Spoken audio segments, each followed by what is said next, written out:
I don't know yet. They spent several hours in A&E while Lana had skeletal surveys and urine tests, and her head was cleaned and stitched and some of her hair was cut. Her clothes were exchanged for a gown, and her feet, pale and chalky, stuck out naked from the hem. Jen wanted to hold those feet to her chest, to kiss them, as she had when Lana was a baby, but just above each ankle was a purplish line, like the indentations left by socks, only thinner, darker, the kind of mark a fine rope might leave. They made Jen pause. They were a hint, a threat, and they signalled a beginning. The beginning of a new doubt, a new fear, a new gap opening up between her and her daughter. The police noticed the marks too, and photographed them when they came to take Lana's white fleece jacket, now brown and stiff with blood. There was so much blood on it that Jen found herself wondering again if her daughter was really still alive. "Head wounds, even relatively minor ones, bleed a lot," a doctor said, seeing the look on Jen's face. There was a pat on the shoulder and another offer of coffee. This was followed by a great deal of waiting and then of walking, and Jen found her boots were rubbing, though they'd been perfectly comfortable crossing fields and tracing woodland paths a week ago.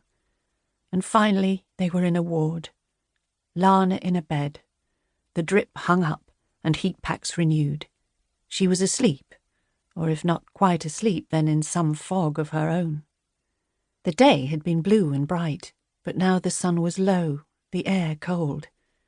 A ladybird had got inside and kept throwing itself at the window with that particular beetleish noise, a whirring tap, an itchy sort of sound. Ladybirds had been waking up for over a month, coming out of hibernation because of the warm weather. They'd had 3 in the bathroom at home, and Jen had dithered over whether to kill them or not, because they were all definitely harlequin ones and therefore invaders, imposters, villains who threatened local wildlife. She didn't dither now, but crossed the room and crushed the beetle in a tissue. "Meant to be bad luck to kill a ladybird," a woman said. She was on the cusp of being elderly, with grey-white hair cut very short, and several layers of clothes stretched tight across her back, and she was sitting by the bed of a small child, knitting.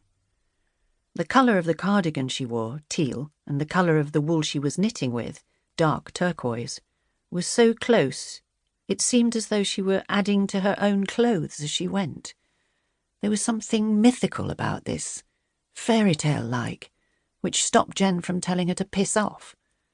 She dropped the tissue into a hazardous waste bin and sat down again. She had painted a ladybird at the beginning of the week, mixing crimson and burnt sienna for the shell, dropping the paint lightly onto the paper. It seemed like a lifetime ago, or perhaps more accurately, it seemed like a moment she had imagined during a sun-drenched daydream. Lana had painted the beetle too, nestled inside a cowslip, but the red paint had bled into the pale yellow of the flower, and she'd been annoyed and ripped the paper. Lana had destroyed lots of work over the holiday, despite Jen begging her not to. There were a dozen ragged edges in her sketchbook, the remnants of pictures that had gone wrong.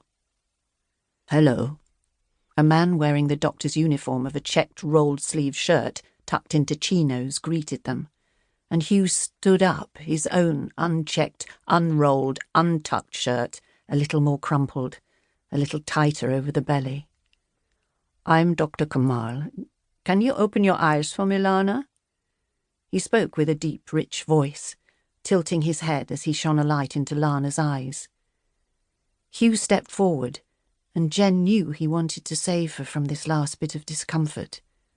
Lana blinked and groaned, her head shrinking back into the pillow, her movements jerky when the doctor asked her to squeeze his fingers and submit to another blood pressure test. Each action seemed almost beyond her, and Lana's head fell forward when he was done. "It's all looking pretty good," the doctor said, pocketing the little torch.